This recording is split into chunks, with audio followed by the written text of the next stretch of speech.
Muito boa tarde. Apresento-me em primeiro lugar. O meu nome é Manuel Alexandre Henriques, sou advogado.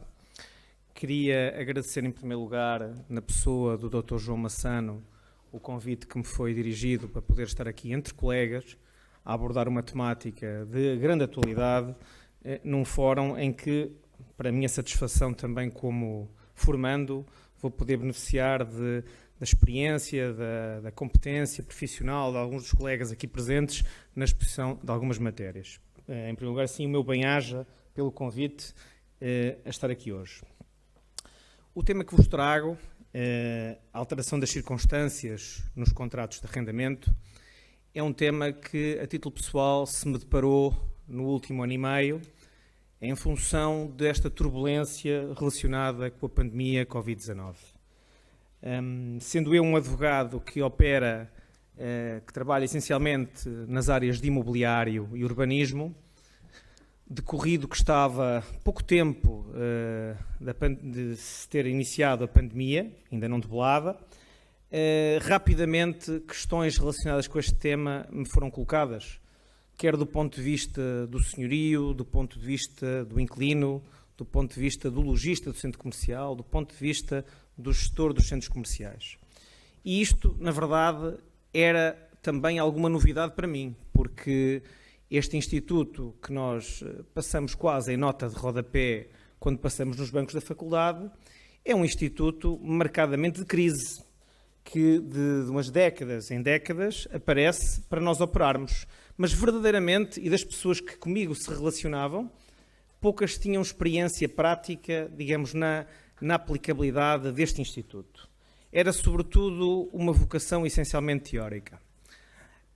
Neste contexto, deparei-me com situações práticas de verdadeiros bloqueios negociais, em que esgotadas que estavam os mecanismos que o Código Civil dá em matéria de cumprimento das obrigações, íamos cair este instituto quase como última ratio para tentar arranjar uma solução para os clientes. E foi assim que mergulhei, com algumas dúvidas, tateando um pouco, percebendo o que é que a jurisprudência diz, consultando a jurisprudência mais antiga. Eu apercebi-me do estudo que fiz na altura, que o primeiro acórdão que fala vagamente destes assuntos é datado dos anos 20, vejam bem, dos anos 20, ainda na vigência do Código de Seabra, não nos termos que estamos a trabalhar a questão hoje, depois a partir dos anos 60 começa a ser recorrente, sempre de um ponto de vista muito conservador, porque a matéria da alteração das circunstâncias é uma matéria que basicamente faz um corte, eu diria quase epistemológico, em matéria de arrendamento, em que se abandona aquele princípio que nos é muito caro, do pacta sunt servanda, que na faculdade, obviamente, nós facilmente apreendemos e citamos este latinismo, para, no fundo, a introdução da boa-fé durante a execução dos contratos. Isto, de facto, é uma figura do século XX, ou seja, no Código Civil português não existia até 1966. E era sobre isso que eu vinha falar aqui alguma coisa, primeiro numa abordagem um pouco mais teórica, só para refrescar o que é que são os alicerces essenciais deste Instituto, e depois também tentando dar aqui alguma componente mais prática, cruzando não só com o arrendamento comercial, que aqui é de arrendamento comercial verdadeiramente que falamos, como também de algumas figuras que são laterais, mas em que aqui este Instituto se pode aplicar. O programa que tinha aqui muito breve, obviamente não serei rigoroso nas fronteiras, seria falar um pouco sobre o Instituto em si, da sua relação com os contratos de arrendamento, falar de outras formas contratuais e dar aqui umas pinceladas de jurisprudência, que diga-se, jurisprudência que começa a aparecer com mais frequência neste tema, já pós-Covid-19, e que não deixa de condicionar a forma como nós podemos peticionar estas matérias, que eu também faço isso, também sou advogado como vocês, também peticiono nestas matérias do arrendamento urbano, do arrendamento comercial. Objetivos para esta pequena apresentação: o alcance deste Instituto da alteração das circunstâncias, balizá-lo em termos teóricos, dogmáticos, problematizar efetivamente a sua aplicação aos contratos de arrendamento e figuras análogas, e digo problematizar porque nem sempre foi aceite que, dado as balizas tão fortes que o arrendamento tem no Código Civil, nem sempre foi aceito na jurisprudência que isto se pudesse aplicar aos contratos de arrendamento. Hoje, essa perspectiva jurisprudencial, eu diria que extrema, está afastada, mas o que hoje para nós é claro, nem sempre foi num passado ainda recente. E, por outro lado, perceber também as tendências jurisprudenciais já visíveis que temos desde o início da pandemia até hoje, em matéria de estabilidade das relações contratuais e aqui nas relações contratuais de arrendamento. Grosso modo, este regime assenta no que toca aos seus pressupostos, e não é novidade para vocês, certamente, no artigo 437, que fixa, digamos, as condições de admissibilidade deste artigo. Começar por dizer que este artigo é um artigo que funciona, como diz a melhor doutrina e jurisprudência que temos, como uma última ratio. É basicamente um último reduto, quando efetivamente as condições próprias do contrato não têm elas solução ao nível da sua execução, ao nível, digamos, da sua prática, noutros requisitos, noutros institutos do Código Civil em matéria das obrigações. É para aquelas situações que o legislador considerou, usando os critérios da boa-fé, que de facto seria contra direito manter um determinado contrato perante situações tão invulgares, situações tão anómalas que surgem na execução do mesmo. E visa, sobretudo, aplicar-se a estas situações. E por serem situações extremas, situações radicais, o legislador é muito estrito nos seus requisitos. A própria jurisprudência em Portugal, como também veremos mais à frente, também o tem sido, no sentido de não aplicar com ligeireza e só mesmo em situações extremas. Veremos que, no caso português, mesmo em episódios conturbados do ponto de vista jurídico e económico, e digo aqui conturbados sem qualquer conotação, digo conturbados em matéria de técnica jurídica, falo-vos, por exemplo, do período pós-25 de Abril, com legislação com caráter mais revolucionário, vou-lhe chamar assim, em que basicamente houve nacionalizações, houve alterações da própria Constituição Económica do país.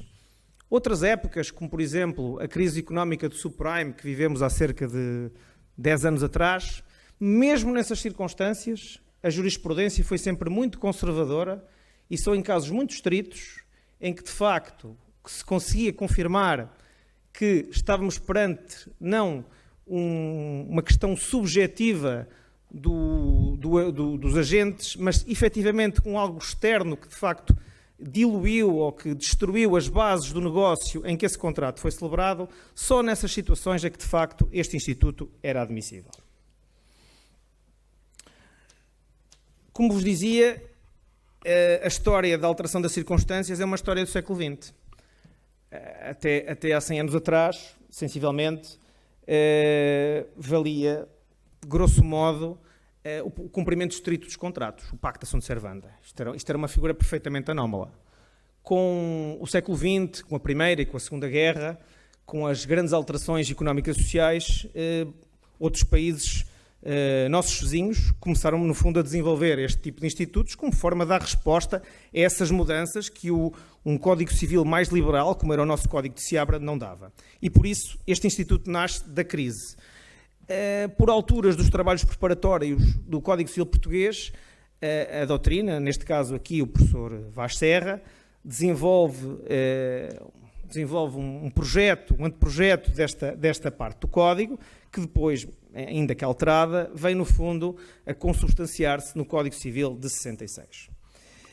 Dizer que este instituto é um instituto que vive no contexto dos contratos.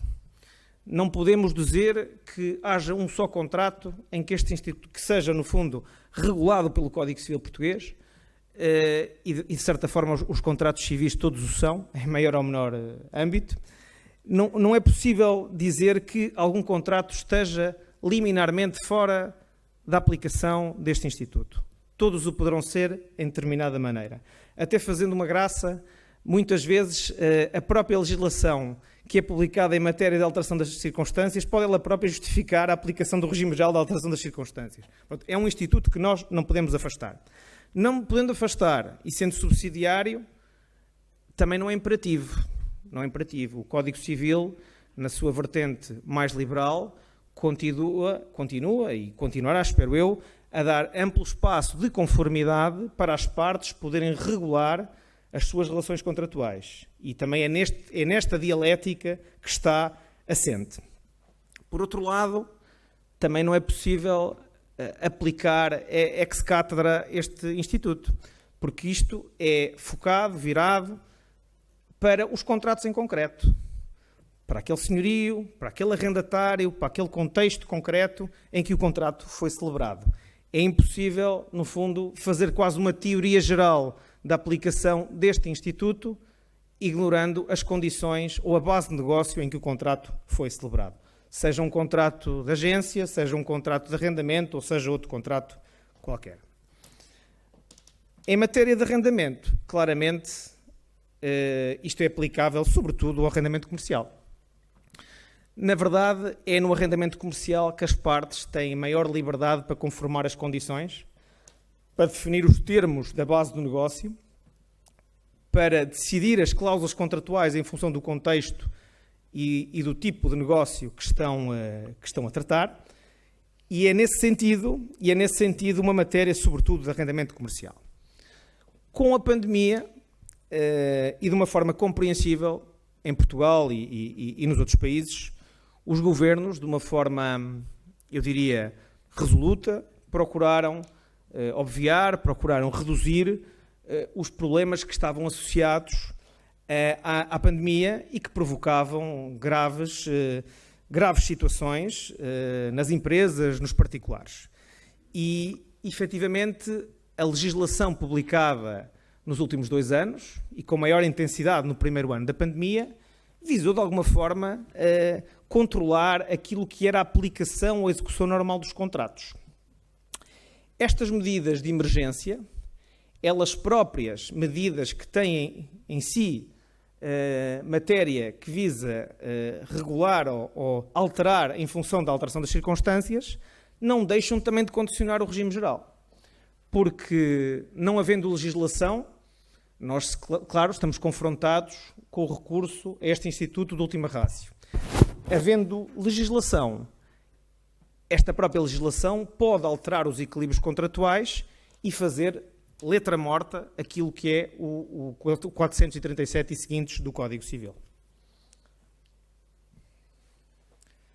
Diria também que é um instituto de aplicação universal nos contratos.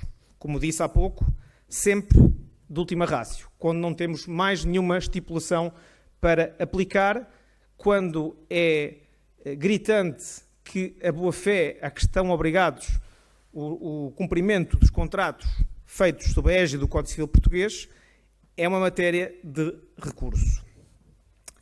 Por outro lado, e como disse também, de recurso porque prevalece as regras do cumprimento dos contratos de situações de normalidade, mas aqui falamos de situações de anormalidade. E aqui o que está em causa, para termos noção, nem é tanto a impossibilidade da prestação.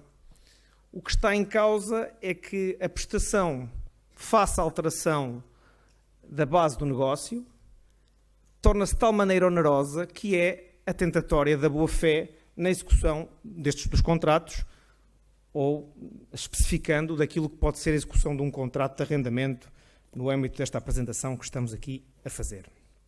Porque, na verdade, as partes podem fazer contratos desequilibrados. O que o direito, ou o Código Civil, procura dar resposta é para aquelas situações que as partes definiram um contrato desequilibrado, mas não tão desequilibrado por acontecimentos como fenómenos como a pandemia, Covid-19 ou outras coisas similares. Porque, de facto, as partes podem, porque têm interesse nisso, porque é essa a sua vontade, porque é essa a sua autonomia, fazer um contrato extremamente desequilibrado. E dizer também que o que pretende aqui a alteração das circunstâncias não é equilibrar o contrato, é repor o equilíbrio contratual que as partes tinham na data da celebração. Ou seja, o direito aqui não procura dizer, bom, o contrato foi injustamente elaborado, as partes equacionaram mal as premissas e as prestações, temos uma pandemia, vamos reequilibrar o contrato. Não é isso. O que o direito aqui faz, ou que deve fazer, é colocar as partes na mesma situação que estavam na data da celebração do contrato. Dizer também uma nota que, tendencialmente, falamos aqui de um contrato que não é retroativo. Aliás, falamos de um instituto, uma aplicação não retroativa. Dou-vos o caso da apresentação dos contratos de arrendamento. Falamos de contratos de prestações continuadas. Efetivamente, com o surgimento de uma pandemia, não está em causa inverter a execução do contrato no período anterior à pandemia. Está em causa numa prestação continuada no período posterior ao facto que nós podemos nominar como gerador da alteração das circunstâncias. Claro que casos haverá diferentes, em que de facto as partes celebraram um contrato de arrendamento, por exemplo, e nem sequer o chegaram a iniciar, porque de facto este acontecimento imprevisto e disruptivo não permitiu. Aí sim, nessas circunstâncias, é admissível que haja retroatividade na aplicação deste instituto. Como disse há pouco, também não é de aplicação imperativa, porque as partes continuam a ter a possibilidade delas próprias, durante a vigência do contrato, de forma livre, conformar as condições da execução do mesmo contrato. E elas próprias, mal seria, ao abrigo da legislação civil, chegarem a soluções que tornem o contrato mais justo, mais equitativo e mais de acordo com a boa-fé. Depois, no fundo, dar-vos nota de duas diferenças que estão na base, muitas vezes, das confusões daquilo que é ou não é, daquilo que entra ou não entra neste instituto. Efetivamente, há que separar aquilo que é a alteração das circunstâncias, daquele fenómeno imprevisto que gerou uma situação em que uma das partes não consegue, ou é impossível, ou com grande dificuldade, cumprir a prestação, de situações que são motivadas por menor sagacidade negocial da parte, em que efetivamente existe um erro de uma das partes quanto ao objeto do contrato. Ora, para termos a alteração das circunstâncias, temos que falar em termos objetivos e temos que ter um fenómeno, uma circunstância que, no fundo, impacte não só com uma das partes, mas com as duas. Ou seja, afastamos aqui circunstâncias pessoais das partes, mas sim incluímos situações que digam respeito a ambas as partes durante a execução do contrato. E volto aqui a dar nota que não serve a alteração das circunstâncias para uma das partes, arrependida que está de ter feito um contrato mais leonino, ou um contrato em que efetivamente tinha uma expectativa comercial que depois não se veio a verificar, para o reequilibrar. Não serve para isso a alteração das circunstâncias. Serve exclusivamente para repor o status quo ante à data da celebração do contrato de arrendamento ou outro contrato civil em que se aplique este instituto.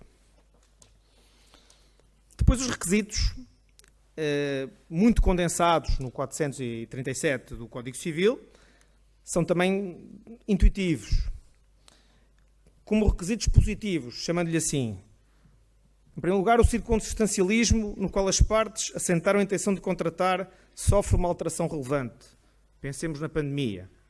Efetivamente, o comerciante, o lojista, que contratou com uma renda de elevado valor, que arrendou um imóvel numa zona turística, numa zona muito frequentada, efetivamente, se de um dia para o outro a economia paralisa, e nós assistimos isso em direto no nosso país em 2020, efetivamente é uma alteração relevante. Ora, essa alteração relevante também tem que ser, obviamente, anormal e imprevisível. As consequências dela têm que ser imprevisíveis. E a manutenção das condições ficarem de tal maneira desequilibradas nas obrigações que constam do contrato, que de facto contraria essa manutenção, a boa-fé na execução do contrato.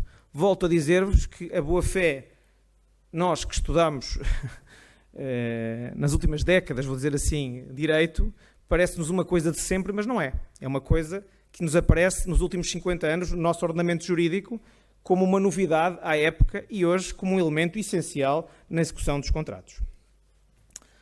Dos requisitos negativos, a situação da alteração das circunstâncias não caber nos riscos próprios do contrato. Como o risco próprio do contrato, aquele quantum que a parte entende que pode ter uma ália de ganhar ou de perder, efetivamente, circunstâncias extremas como as que estamos a falar não entram nessa ália natural dos contratos, embora saibamos que a parte que beneficia ou a parte que não se sente prejudicada por um acontecimento deste tipo achará sempre, em regra, que nada mudou e que as prestações são devidas, é da natureza das coisas, daí o direito a intervir como árbitro nestas matérias. Por outro lado, e como outro segundo requisito, a parte que invoca a alteração das circunstâncias não se encontrar numa situação de demora no cumprimento do contrato. O que aqui a doutrina diz é, e a jurisprudência, a questão da demora deve ser aferida à data do acontecimento que motivou ou que é sinalizado como alteração das circunstâncias. Eu posso-vos dizer que, efetivamente, um dos casos que acompanho é um pouco isso, sem, obviamente, colocar nomes na situação, um arrendamento comercial em que, motivado pela pandemia, a exploração deixa de todo ter clientes, deixa de ter clientes e ter quaisquer condições de fazer o pagamento das rendas, propõe ao senhorio, também uma empresa profissional, um contrato de arrendamento comercial clássico, no fundo, uma modificação do contrato que passasse, digamos, por algum alívio das prestações durante a pandemia e até, efetivamente, uma extensão do contrato. Só que muitas vezes os interesses das partes são divergentes e a flexibilidade das partes é diferente e, no fundo, é por aqui que os tribunais entram, não havendo acordo para regular ou para alterar as condições contratuais. Dar nota que, quando falamos do Instituto de Alteração das Circunstâncias, não falamos de uma única via. Como eu referia, pode ser uma via de modificação ou de resolução do contrato. Efetivamente, a preferência do Código, claramente, do legislador, é da modificação. Porque se é com boa fé que é feito um apelo à equidade e à aplicação deste Instituto, é para a manutenção do contrato, obviamente, com um epicentro diferente, mas que mantenha os equilíbrios do contrato inicial. Ora, o que nós podemos também dizer é que há situações em que efetivamente não é possível a modificação do contrato.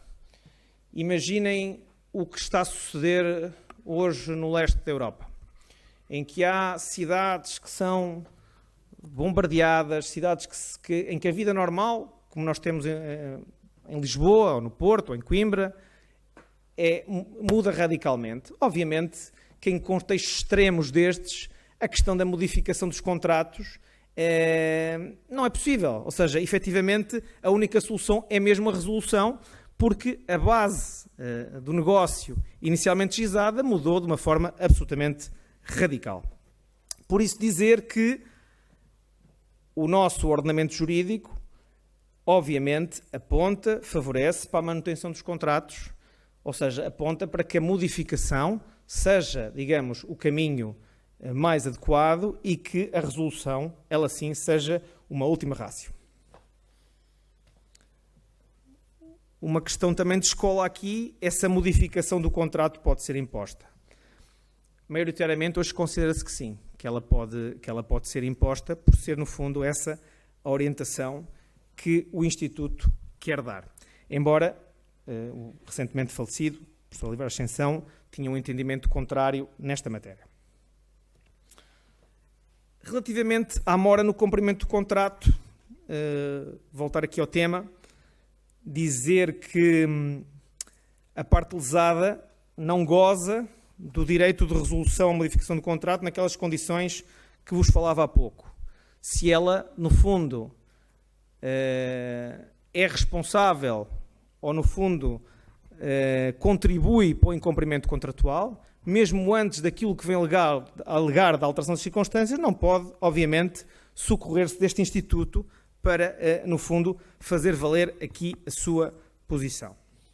Como vos dizia, se a alteração das circunstâncias é anterior à mora, esta não impede o recurso à modificação ou resolução do contrato. Como ultrapassar, como antever este problema?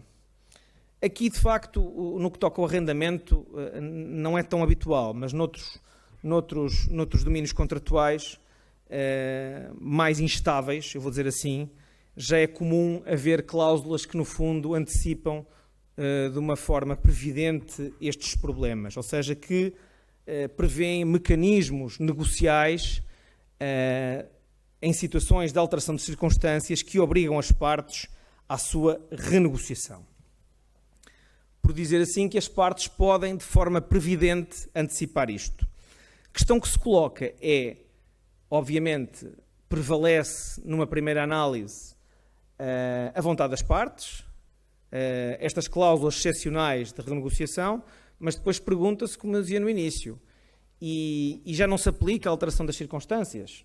Eu diria que aplica-se de uma forma mais difícil, mas tem que se continuar a aplicar, porque efetivamente estas próprias cláusulas podem vir a ser ultrapassadas pelas próprias circunstâncias e pelos fenómenos naturais ou económicos que provoquem, no fundo, a obrigatoriedade de termos a intervenção do direito para, com boa fé, regular a execução do contrato.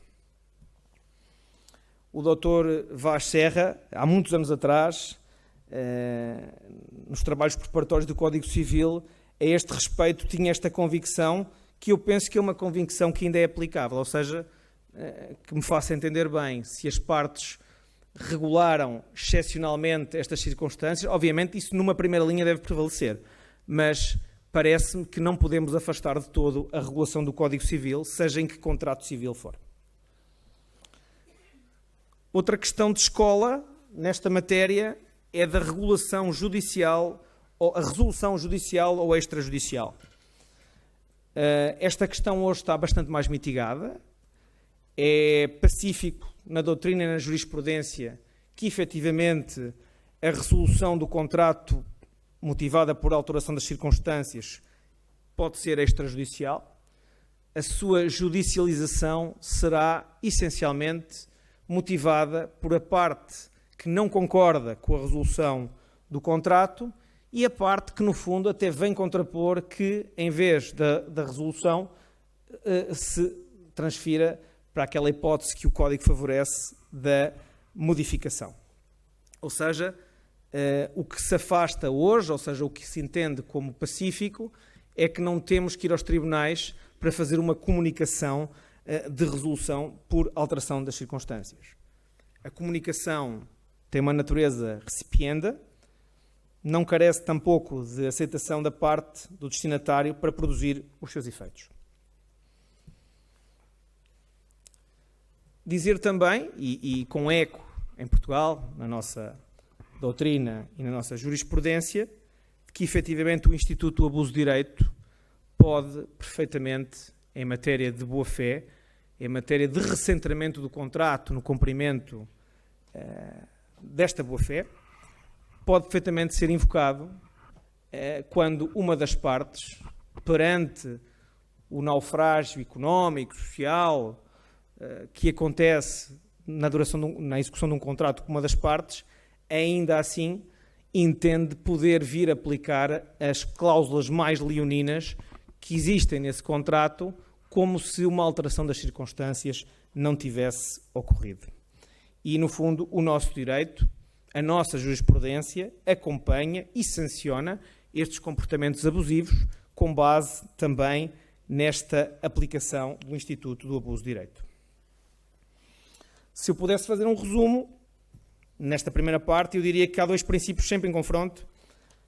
A autonomia privada, que define, estabelece, em que as partes se autorregulam, e a boa-fé, que vem um pouco temperar, em períodos de crise, em períodos em que ambas as partes veem o contrato ser alterado no seu centro nevrálgico pela alteração das circunstâncias, no fundo, estão em confronto permanente nestas situações de crise.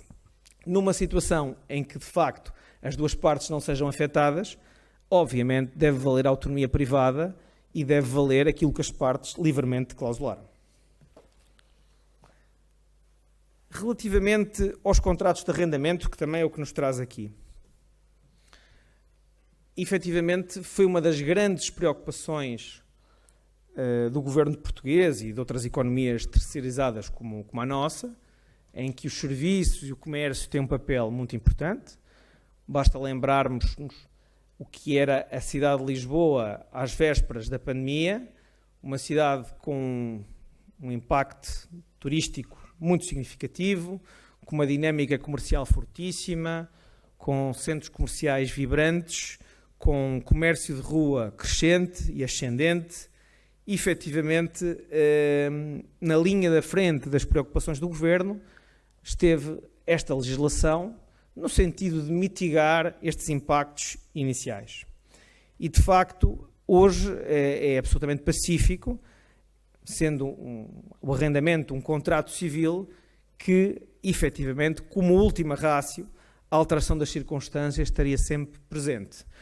Como é lógico, e nunca é demais reiterar, numa primeira fase, num primeiro momento, sempre as condições contratuais, sempre os institutos que regulam o cumprimento e o incumprimento das obrigações e apenas, no momento final, também no arrendamento, a questão da alteração das circunstâncias. Sobre isto, e como veremos a seguir, temos inclusivamente jurisprudência recente que sobre esta matéria vem regular e que vem até de alguma forma a que já está disponível confirmar alguns dos princípios que estive aqui a falar convosco nos últimos minutos. Outro tema de escola nesta matéria, e eu tenho aqui uma citação que sempre gostei do professor Antunes Varela, que no fundo vem confirmar algumas ideias que tenho também sobre o assunto, é se as intervenções legislativas de emergência comprimiram a possibilidade de aplicação desta figura. Efetivamente, se os mecanismos legislativos que procuram mitigar os efeitos de uma alteração das circunstâncias visam regular esta matéria, obviamente que o campo de aplicação deste Instituto, que é obviamente supletivo, vê-se de alguma forma comprimido. Por outro lado, e também dizer, num contexto comercial, imaginem num comércio de rua ou numa loja em centro comercial, em que as partes livremente, posteriormente à pandemia, entenderam alterar os contratos, no fundo, torná-los menos estritos para a parte que se sente penalizada pela alteração das circunstâncias, alterarem, no fundo, a sua execução, é caso também para dizer que, efetivamente, já temos que olhar para este Instituto de uma forma mais distante, porque quando as partes livremente e voluntariamente alteram as cláusulas que no fundo regulam a sua relação, não podemos depois, só porque elas já estão, não cumprem o que uma das partes pretendia, vir repescar o 477. Claro que ele pode ser sempre aplicável e pode ser sempre mobilizável. O que eu quero dizer é que já não com o impacto que teria num contrato que não foi alterado pela intransigência de uma das partes. É isto que eu quero dizer. Em nenhuma circunstância podemos afastar a aplicação deste Instituto. O que temos é diferentes graus.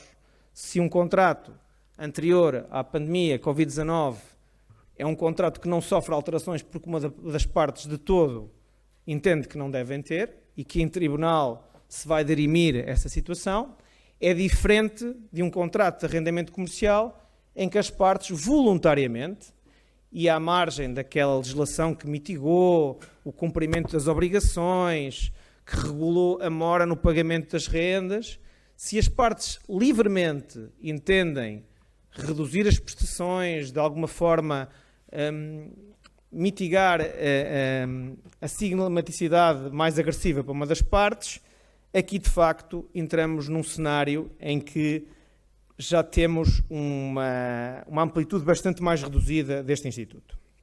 Como vos queria dizer, a maior ou menor amplitude é uma amplitude de caso concreto. É saber o que é o contrato, o que foi a sua execução, o que as partes fizeram para, no fundo, regular este fenómeno imprevisto de alteração das circunstâncias, e entre um extremo e outro pode estar a aplicabilidade ou a não aplicabilidade de todo deste Instituto. Por isso, se perguntarmos se a legislação emergencial de apoio às empresas alterou o equilíbrio dos contratos de arrendamento, com certeza que alterou, é preciso ver o grau em que isso aconteceu. Dar nota de uma realidade parecida, de outras formas contratuais, neste caso os contratos de utilização de loja em centro comercial. É uma realidade que é em Portugal muito presente, com muitos milhares de contratos vigentes, em que nos deparamos com uma situação em que o Parlamento português, no Orçamento Suplementar 2020, criou uma dupla via. O que é que quer dizer? Contrariamente ao comércio de rua, vou dizer o comércio regulado por contratos de arrendamento comuns, comerciais comuns, o Parlamento aprovou medidas que, no fundo, isentaram os lojistas de centro comercial do pagamento de rendas durante 6 meses. Pronto, esta medida é uma medida que, na cabeça de quem agitou, o legislador, visava, de alguma forma, intervir numa situação de grave ou de relevante alteração das circunstâncias. Criou depois foi situações do tipo, a mesma empresa, o mesmo hipermercado que estava fora de um centro comercial pagava renda, não teve qualquer tipo de acordo com o proprietário. Já se estava num centro comercial, durante 6 meses tinha, por força da lei, uma isenção das suas rendas fixas. Simplificando o assunto. Esta questão levanta problemas de igualdade, porque é duvidoso que, falando das mesmas empresas, haja condições diferentes para umas que estão dentro ou fora de um registro ou de um formato comercial. Por outro lado, os contratos de loja em centro comercial, até mais que os contratos de arrendamento comercial, já tinham eles próprios mecanismos autoajustáveis de rendas fixas e variáveis que comprimiam ou que reduziam as prestações do senhorio em casos em que a performance comercial não existia. Mas, decididamente, o legislador pode não ter ponderado o alcance destas medidas para formatos que eram em tudo parecidos, que a única diferença era tecnicamente que um hipermercado ou uma grande superfície estava na rua ou estava no centro comercial. Neste momento, ainda está no Tribunal Constitucional a ser apreciada esta questão, em mais do que um processo. A Provedoria de Justiça considerou que havia inconstitucionalidade e é possível que, em algumas situações contadas, haja aqui alguns imbróglios jurídicos pós-Covid-19, para os próximos anos, nesta matéria. Basicamente, a situação que falava era, no fundo, de o artigo 168A5 do Orçamento Suplementar ter afastado o regime jurídico da Lei 4C/2020, que verdadeiramente, até julho de 2020, se aplicava a todo o comércio e que deixou de se aplicar. Ainda sobre esta matéria, a discussão que houve foi assim um pouco mais de constitucionalidade, porque esta medida pergunta-se se foi proporcional, se era uma medida necessária no contexto dos apoios existentes e das reaberturas, se era adequada por aquilo que vos digo, de haver comerciantes afetados, outros não afetados, pela simples razão de estarem num formato de comércio ou outro, se é lícito, se é constitucional a Assembleia da República preferir, sem justificação, um formato de comércio a outro. E depois tem outra situação também de alguma perplexidade. Se efetivamente é constitucional a Assembleia da República, ou o Parlamento, legislar contra uns proprietários e a favor de outros. Porque foi o que aconteceu. Porque a propriedade comercial é a mesma em qualquer dos casos. Só que num dos casos foi privada da renda, noutros não foi. Lá está, sem justificação consequente. Que não, algum clamor populista que há sempre contra as grandes superfícies. E sabem disso, isto é algo que é conhecido. E, no fundo, isso não é suficiente para medidas deste tipo. Pode dar jeito politicamente a quem usa essas medidas, mas não é suficiente. Pode um lojista comerciante que tenha aceito alterações contratuais mitigadoras destes prejuízos vir alegar posteriormente a alteração das circunstâncias? Eu confesso que eu acho muito difícil. Se um lojista em centro comercial ou até no comércio de rua acordou com o senhorio depois da pandemia uma redução substancial das rendas por estas razões, parece-me que no fundo é uma miragem a aplicação da alteração das circunstâncias, salvo continuasse o período pandémico a ter efeitos recorrentes e continuados. Depois falar-vos um pouco da jurisprudência relativamente, eu chamo-lhe aqui pós-Covid-19, porque efetivamente quando o Covid-19 apareceu, nós olhávamos para a jurisprudência, mas ela não nos dava respostas cabais sobre esta matéria.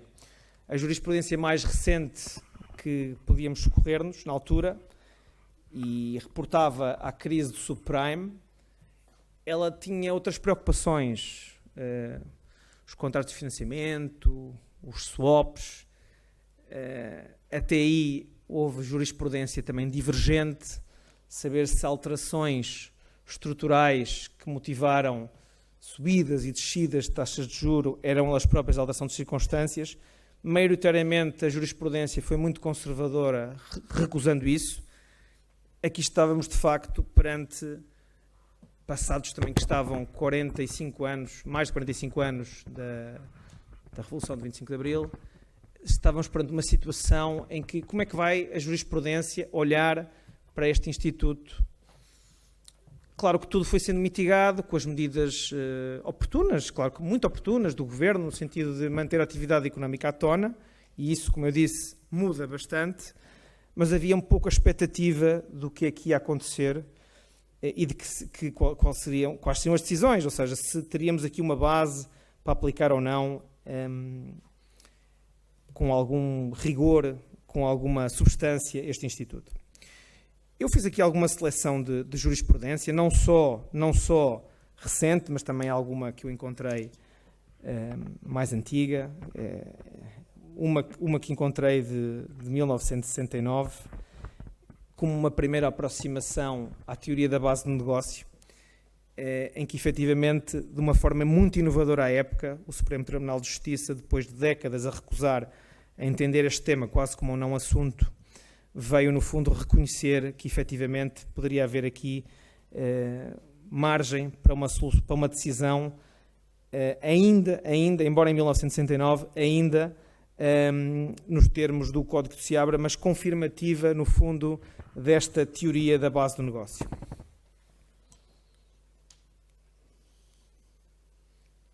Desculpa. Como vos disse, há jurisprudência recente.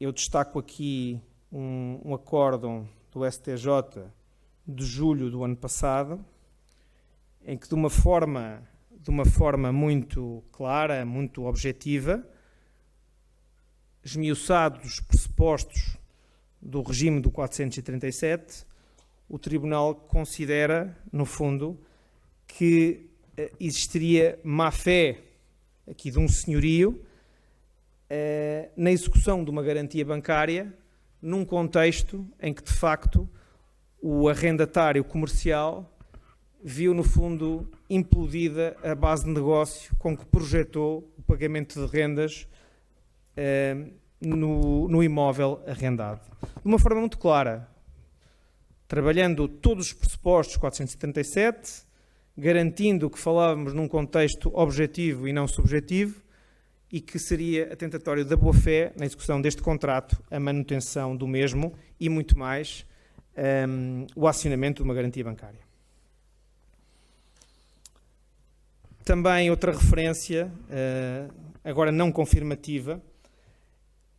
Estas referências não confirmativas de há uns anos atrás, basicamente, rejeitaram circunstâncias em que é feito um apelo a este Instituto, mas, no fundo, são de situações não bilaterais, situações que se reportam, essencialmente, a problemas, a factos que, no fundo, alteram, essencialmente, as condições de uma das partes. E isso, como vimos, é motivo suficiente para não aplicar este regime jurídico. Dar nota também de uma jurisprudência mais antiga, quando vos digo que o arrendamento deixou de ser tema nesta matéria, mas há umas décadas atrás entendia-se, devido ao caráter muito regulado do arrendamento, que também tem vindo a ser mitigado nas últimas décadas, entendia-se que efetivamente o arrendamento estaria fora liminarmente deste regime de alteração das circunstâncias e que teria que se imputar ao Código Civil, que não no Instituto de Alteração das Circunstâncias, mas no fundo ao arrendamento urbano e comercial, a resolução de conflitos motivados por alterações de circunstâncias nessa decorrência. Por fim, dar aqui uma nota sumária de algumas conclusões. Para a aplicação deste Instituto de Alteração das Circunstâncias, exige sempre uma ponderação entre a estabilidade dos contratos e a boa-fé. É sempre uma dinâmica em que a boa-fé, em períodos de crise como o que vivemos, e em que de facto há essas grandes alterações das circunstâncias, seja por revoluções, seja por crises económicas, seja por pandemias, em que a boa-fé é mais interventiva. O normal será as partes regularem os contratos e eles aplicarem-se nos termos que foram projetados pelas partes. Isto diríamos que é o normal. As alterações das circunstâncias são necessariamente para uma situação de anormalidade. A aplicação será, por isso, apenas a casos extremos, de grande alteração das circunstâncias, onde o Código Civil e o direito das obrigações não fornecem soluções para o incumprimento, porque, na verdade, não é suposto que o Código Civil, fora da alteração de circunstâncias, projete uma situação em que ambas as partes viram completamente alterado o cenário de partida, a base de negócio que projetaram na data da celebração do contrato. Sempre que as partes, de alguma forma, tenham previsto que alterações normais pudessem suceder, e volto a dizer, não era tão comum assim no arrendamento comercial, desta forma que eu estou aqui a dizer, este Instituto pode não ter aplicação. Se as partes de alguma forma regularam estas circunstâncias, a alteração das circunstâncias fica mais afastada, fica para casos limite, mas não pode, no fundo, ser excluída em toda a duração do contrato. Dizer também que o ativismo, no bom sentido legislativo e político, pode também, pelas medidas, pelos remédios que as próprias leis em si visam para mitigar as consequências de fenómenos pandémicos ou outros disruptivos da execução dos contratos, essa legislação avulsa terá necessariamente o impacto de reduzir a aplicação deste Instituto, porque ela própria já faz a alteração das circunstâncias. Sobre as tendências jurisprudenciais e um acórdão que vos citei de 2021, ele aponta claramente para um acolhimento, nestes termos que vos estou aqui a dizer, da aplicação deste Instituto. Veremos se os acórdãos que se vão seguir nos próximos anos, que vai haver muitos, de alguma forma confirmarão. Mais uma vez, agradeço o convite na pessoa do Dr. João Massano e espero que tenha sido, pelo menos, se não interessante, não tenha sido monótono esta exposição. Muito obrigado.